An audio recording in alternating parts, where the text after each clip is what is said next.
L'artiste congolais JSK de son prénom, Josué Kalumire Kaka.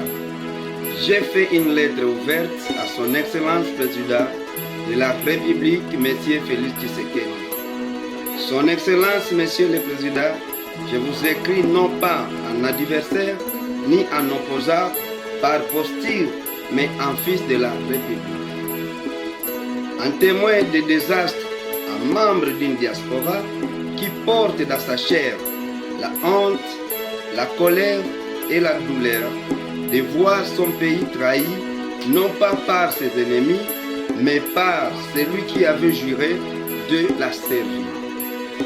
Je vous écris au nom de cette jeunesse dispersée, éparpillée, qui aime encore le Congo, malgré la distance, la compatriote qui rêve encore un pays digne, debout et souverain, mais qui se réveille chaque jour dans des illusions d'une nation riche, mais pillée, vaste mais abandonnée, bénie par Dieu, mais maudit par corruption des hommes. Son Excellence, Monsieur le Président de la République, vous aviez promis un état de droit, mais la justice est devenue une machine. Elle ne juge plus, elle négocie. Elle protège les puissants et elle écrase les pauvres. Nos prisons sont pleines de voleurs, d'épées, tandis que les voleurs du pays écrivent les lois. Vous avez promis la fin de la corruption, mais elle n'a jamais été. Aussi, elle est aussi arrogante. Elle change de la posture, elle change du costume, mais pas de visage. Elle siège dans des ministères et signe des décrets. Elle se cache derrière des alliances politiques. Pendant ce temps, les peuples crient et personne ne les répond. À l'est du pays, pendant que les discours se multiplient à Kinshasa, les bombes tombent sur Goma, Beni et Ituri. Des familles entières dispersées, des femmes enterrent leurs enfants dans le silence. La communauté internationale et d'autres appareils de force ferment les yeux. Nos frontières sont ouvertes comme nos pleins de sang. De l'Est est devenu de marchandises et la souffrance font des commerces. Nos frontières sont ouvertes comme nos plaies.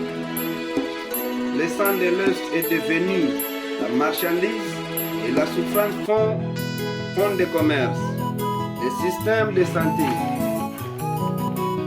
Dans un pays où sous-sol estimable, mais certains hôpitaux fonctionnent à la bougie. Le Congo fait avancer, j'allais dire, le monde par sa richesse, mais n'a pas les moyens de soigner ses propres enfants.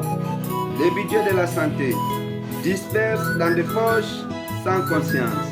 Celui qui vole l'argent des malades ne trahit pas seulement l'État, et trahit la vie elle-même. La corruption.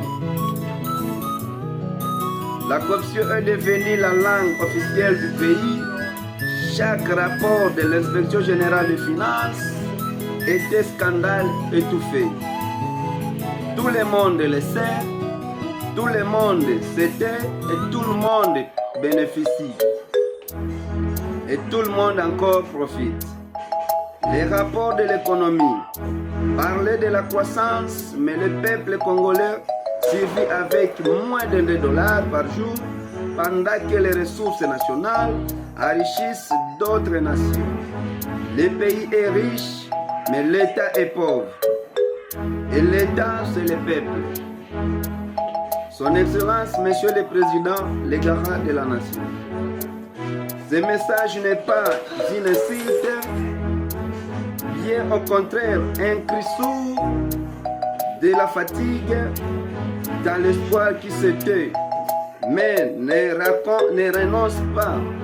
Je n'écris pas avec haine, mais par douleur de celui qui a trop crié et qui espère encore voir son pays natal se relève.